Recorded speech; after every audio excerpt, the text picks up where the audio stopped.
मैं अपनी युवा पीढ़ी को एक और टास्क अलग से देना चाहता हूं। और होमवर्क के दिए बिना बच्चों को काम करने का मजा नहीं आता है। आप सब जानते हैं कि भारत वो देश है जिसने हजारों वर्ष पूर्व ही धरती के बाहर अनंत अंतरिक्ष में देखना शुरू कर दिया था।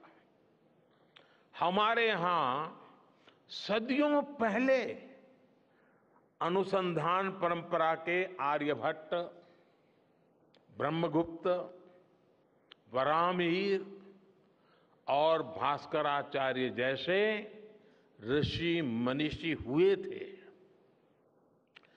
जब धरती के आकार को लेकर भ्रम था, तब आर्यभट्ट ने अपने महान ग्रंथ आर्यभट्टीय में धरती के गोलाकार होने के बारे में विस्तार से लिखा था।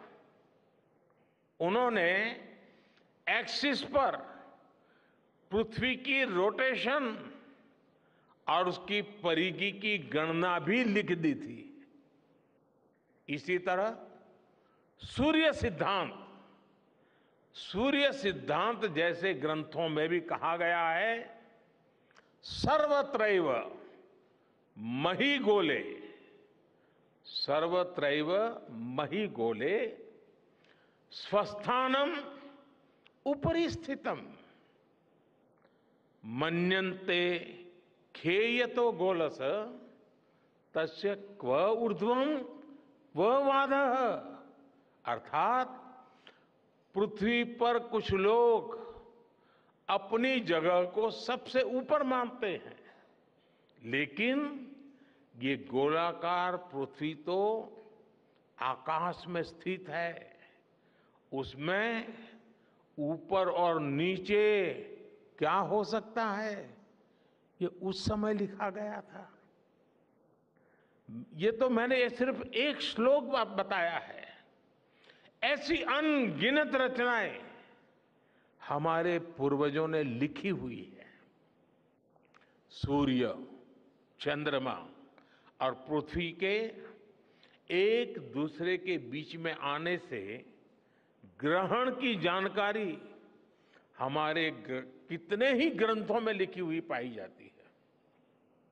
पृथ्वी के अलावा अन्य ग्रहों के आकार की गणनाएं, उनके मूवमेंट से जुड़ी जानकारी भी हमारे प्राचीन ग्रंथों में मिलती है। हमने ग्रहों और उपग्रहों की गति को लेकर इतना सूक्ष्म गणनाएं करने की वो काबिलियत हासिल की थी कि हमारे यहां सैकड़ों वर्ष आगे के पंचांग यानी कैलेंडर्स बनाए जाते थे। इसलिए मैं इससे जुड़ा एक टास्क अपनी नई पीढ़ी को देना चाहता हूं, स्कूल कॉलेज के बच्चों को देना चाहता हूं। मैं चाहता हूं कि भारत के शास्त्रों में जो खगोलीय सूत्र है, उन्हें साइंटिफिकली प्रूव करने के लिए, नए सिरे से उनके अध्ययन के लिए नई पीढ़ी आगे आए। ये हमारी विरासत के लिए भी जरूरी है और विज्ञान के लिए भी जरूरी है। आज जो स्कूल के, कॉलेज के, यूनिवर्सिटी के स्टूडेंट्स हैं, रिसर्चर्स हैं, उन पर एक तरह से ये दोहरा दायित्व है। भारत के पास विज्ञान के ज्ञान का जो खजाना है, वो गुलामी के लंबे कालखंड में दब गया है, छिप गया है। आजादी के इस अमृत काल में हमें इस खजाने को भी खंगालना है, उस पर रिसर्च करनी है और दुनिया को भी बताना है। दूसरा दायित्व ये कि हमारी युवा पीढ़ी को आज के आधुनिक विज्ञान, आधुनिक टेक्नोलॉजी को नए आयाम देने हैं। समंदर की गहराइयों से लेकर आसमान की ऊंचाई तक, आसमान की ऊंचाई से लेकर अंतरिक्ष की गहराई तक आपके लिए करने के लिए बहुत कुछ है।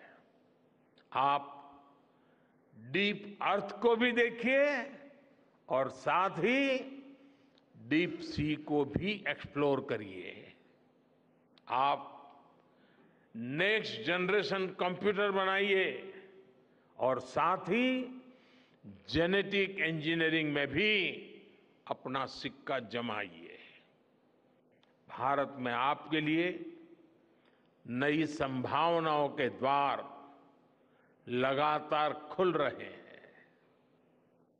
21वीं सदी के इस कालखंड में जो देश साइंस और टेक्नोलॉजी में बढ़त बना ले जाएगा, वो देश सबसे आगे बढ़ जाएगा।